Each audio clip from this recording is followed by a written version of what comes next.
Hello guys, my name is Diego Pacheco and this will be a design video. For this video, we're gonna have a slide cast about design. So let's get started. So today we will talk about design and will be about the following topic, that design is not subjective. Lots of folks think that design is completely subjective, meaning whatever, right? It's just somebody else's decision. It's just like preference or, past experiences. It's not really something like science or something that has a rationality behind it. And I understand the feeling, and I understand several times people think like that because there's bad actors and people doing bad design out there. But I want to say that in my perspective, in my background, in my experience, in my philosophy, design is not subjective at all. And that's what I want to explore with you guys. And I want to make design more concrete. And I want to explain why and how you can do a better job doing design, right? Software design is highly related with software architecture. For me, it's one of the core elements in software architecture. So the first thing I want to say is that design is about big picture and goals, right? So design is about seeing the big picture, right? So design is not constrained by code. Code is one way to express design, but design goes beyond code. It has several elements which I'm gonna tackle in this presentation, right? So I just want to start saying that the design is bigger than the code. And when we are doing design, you need to have goals. You need to have specific goals in mind, and you need to have specific principles that you are following, and there must be a reason why you follow some principles instead of others, right? That's highly related with the idea of what are you building and why you are building that way, right? That's the first thing. The second thing I want to elaborate more is to say that design is about purpose and structure, right? So Dan Norman, which is a UX designer, has an entire book, not entire book, like, but a chapter about doors, right, and how they can be, it can be very bad design in relation to physical doors, right, in buildings. And Steve Jobs once said that design is not just what it looks and what it feels like, but also how it works, right? So literally, design is about how things gonna work, and there's a purpose behind that work because you want things to work one way because concrete reasons, and that reasons, they're gonna reflect your structure, and your structure is not just code. Is code, is packaged. If you have a object oriented solution in an object oriented language like Java or Python, you definitely going to express that in classes and objects. But if you have a functional programming language like Scala or Haskell or Clojure, you're going to express that with functions, right? So it's not only your code, but the structure around your code, and also how we compose solutions, right? Because several times, we have clients, we have servers, we have CLIs, we have infrastructure. So it's not just like the back-end code or the front-end code, but the whole system, right? And the purpose why you make one decision instead of another. And we're gonna deep dive in this theme in a moment, right? So we're gonna go further than we are here. So the next thing I wanna say, right, that design is about trade-offs, right? So design is about specific decisions and weighting these decisions. If I do this, I get that. If I do that, I lose this, right? And why that specific weighting was good for you.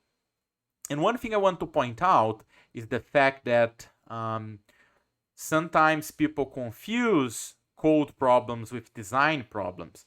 Of course, code can be an important mechanism to express design, but design is not only about the code, it's bigger than the code, right? That's like confusing astrology with telescope, right? Of course, telescope is important for astrology, but astrology is much bigger than the telescope. And I would say the same. Design problems are bigger than code problems. And we need to think beyond code. Of course, we need to think about code. And we need to think all about the trade-offs we have in the code, like why we pick one language instead of another, if there's a specific feature we want, or if that language deals with concurrence in a better way, or if that language can do math in a more precise way. It's like vectorize it, or are we talking about something that is important for my talent pool? Or there's several reasons why you pick one language or another, or like, well, some language nowadays like Rust and Go, you can make binaries that are self packed, and you just run that binary and have your whole app there. Then you don't need Docker or Kubernetes. There's several reasons why you go one language or another, right? But that's not a code problem, that's a design problem. And in order to see the design, you need to see the code and what happens after and before the code. And you need to understand that in order to see beyond the code, you need to see the domain. If you completely forget your domain, you're just gonna have code problems, right? That's why DDD, domain-driven design, is really important to have the domain on the picture, right? And then you're gonna have a domain problem, you're gonna have a mapping problem, how you map your problem, your solution to that specific domain. And of course, you also see the big picture, you have goals, and you think about the purpose and the structure you want to do to address that particular design decision, and you weight that particular design trade-off, because there's no right and wrong, there's only trade-offs, right? And there's reasons why in some problem we favor some trade-offs, in other problems we favor other trade-offs, right? I know that I'm kind of abstract, but I will be less abstracted in a moment. I also want to talk about something that's non-obvious, right? Is this idea of orthogonality, right? So orthogonality is a math concept that pretty much means parallel, or isolated. So if I have isolation, actually, if I don't do a big design up to front, is less than a big deal, right? But if I don't have orthogonality, meaning I don't have isolation, I better do more design up to front. It's like building a boat, right? I need to be a bit of more waterfall and do more design up to front. If I can isolate my change and I can have orthogonality and I can do things on isolation, I actually should definitely favor delivery, because it will be very easy to go there and have factor things under the hood. However, when the cost of the change is high, that's when you need to invest more on architecture and design, especially if you don't have orthogonality, meaning you don't have isolation, right? So the price that you're gonna pay to make that change later, it will be really expensive. In that cases, and they exist, you actually want to slow down, right, and think more before you do. So design is something strategical. It's not something tactical, right? And that came from Philosophy of Software Design, which is an amazing book, right? But the reason why I'm saying we shouldn't be reacting to features is because, when we start coding, we have a particular vision of a domain or of a problem or of a solution, and then we try to code something. And then we got features, and these features that we need to implement cause reactions on us, like these react buttons that Facebook has now. And either you can like your design, you can love it, you can laugh at it, you can be sad, you can be angry, right? So I feel like you end up reacting to your code feature by feature, right? And the problem is, if you think feature by feature, naturally you're gonna have entropy, you're gonna have technical debt, craft, right? And you're gonna have erosion. And your software definitely will not be with the right design, especially if you're not doing refactoring, right? So you kind of need to step back from the future vision and see things in more strategic way, and then again understand what's your purpose and what's your domain and what you're trying to do, and then you can do a better design. And that's a completely strategical function. And when I say strategical, I don't mean a fancy word that's a C-level thing. I just mean that, that's an activity that you need to step back from features. If you're just reacting to features, probably gonna have a bad design. I'm pretty sure that will happen.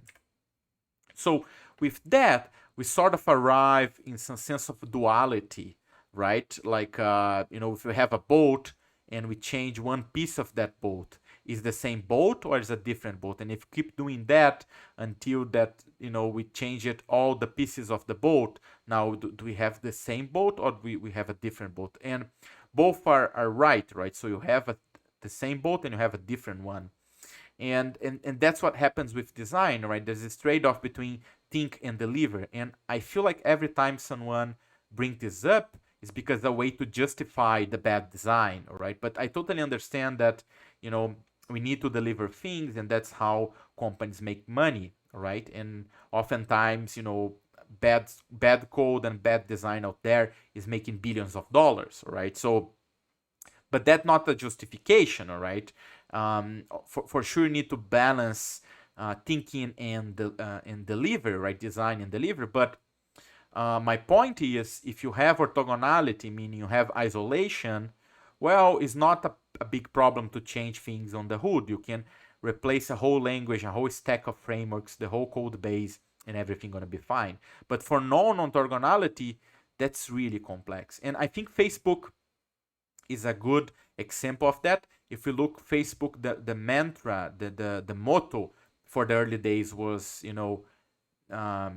ship fast or build fast and break things, right? And now it's like something like, now the motto is completely different. It is, deliver things with stable infra. Because at scale, there is a point of entropy. There's a turning point where uh, your curve, your technical debt, and your bad design will kill you, and you cannot move anymore. Then you need to do very expensive migrations all the time because you have too much of binary coupling and you have a distributed monolith and you cannot deliver anything anymore. And then the cost of change is huge. And that's often when we need to rewrite the systems. And that happens like 5 and 5, 10 and 10 years, everything needs to be rewrite, right? You need to rewrote everything.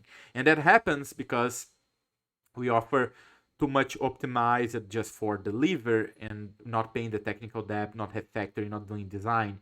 And then really, your code base kind of is a liability, right? And you need to change. But it doesn't need to be that way. Just because that's how things are, it doesn't mean that they need to keep, being this way. So that's something we need to think about, right? So my main point that I want to arrive is funny actually, but I think the answer is in the product discipline or in design thinking or in UX or lean UX. If you think about design thinking says there's a whole system, right?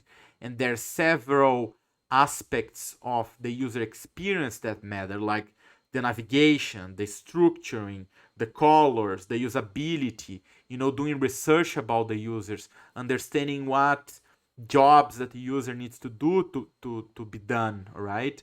Understanding trends, thinking about colors and what colors represent the brand, and thinking about language and tone and wording, and all these little aspects like micro iterations.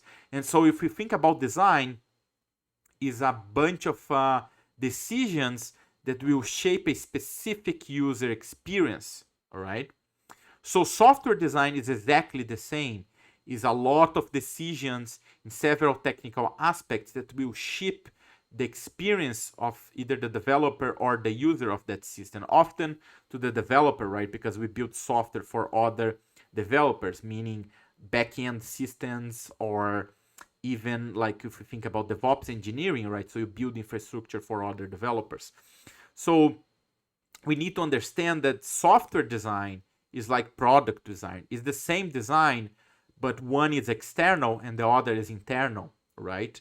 And I would also argue that your internal design in architecture also affect your external design in lean and UX, because if you have a slow system, you're gonna have a bad experience for your users. If you have latency, that will be bad for your users. It even could mean financial loss, right? If you have outages, that definitely costs money. If you have a system that's fragile, and if one component goes down, the whole system goes down. That's also bad for user experience, right? So I would say that even the internal design that in the first glance looks like it doesn't appear, it will affect the user experience, right? So even for external design, for UX design, in lean UX, in design thinking, that's not only about what's visible for the user, meaning APIs or UIs or mobile apps, websites, and the internal infra and the services also are important, even if they're not customer facing, right? But my main point here is the fact that software design is like lean UX. It's like about user experience, right? So when we are doing software design, we are doing user experience. The only difference is we are doing in a different level, right? And with that, I just want to say that's not a new idea at all. That's a very old idea, and that was present in UML, rational unified process, and often that things were kind of classified as big design up to front. And often big design up to front is seen as a bad thing, and nobody should be doing big design up to front. And I believe that's true for orthogonal systems, right? But not doing big design up to front doesn't mean not doing design, right?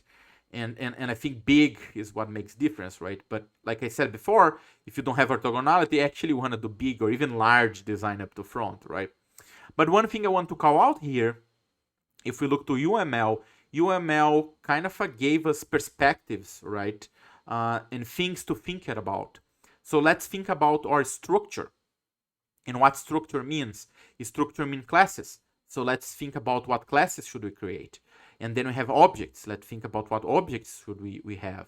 Let's think about what components, right? Which is a different level of granularity than classes. Let's think about deployment. Let's think how we're going to deploy this. Let's think about a profile and how we're going to profile this. Let's think about composite structures.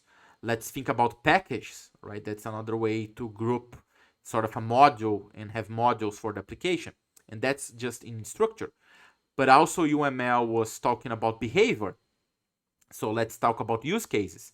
And that's super important, right? Let's understand what are our use cases. Let's understand how people are going to use our software, why they going to use it, for what they're going to use, right? And that's often was seen as silly, but actually super important. The first thing you want to know what's your use cases, right? And that came from UML. The other thing is activity. So let's think about the flow. Let's think about the order operations, how they're going to work. Then, for some problems, you need to think about the state machine. So do we have a finite state machine? In other cases, you want to have sort of an interaction diagram, which is similar to activity diagram, or you want to have a timing diagram because timing matters, right? Or you want to have a communicational sequence diagram because you want to show the classes and what methods do you call which one, what's the protocol, right?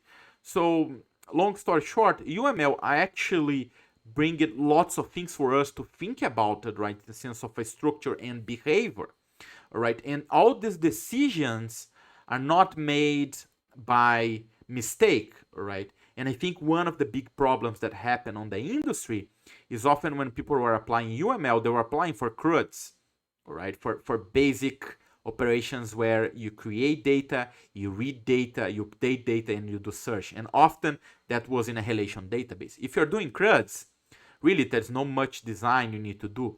But software is much more than CRUDs. And for that, all other parts of your software, you need to think about these things. You need to think about structure, and you need to think about behavior. And UML was great, right, for bringing that perspective for us, but that was sort of lost in the process, right? Because we sort of throw the baby with the bathwater, right? You said, no, UML is bad, big design is bad, right? So we end up throwing design, and design is not bad, and design is not subjective, right?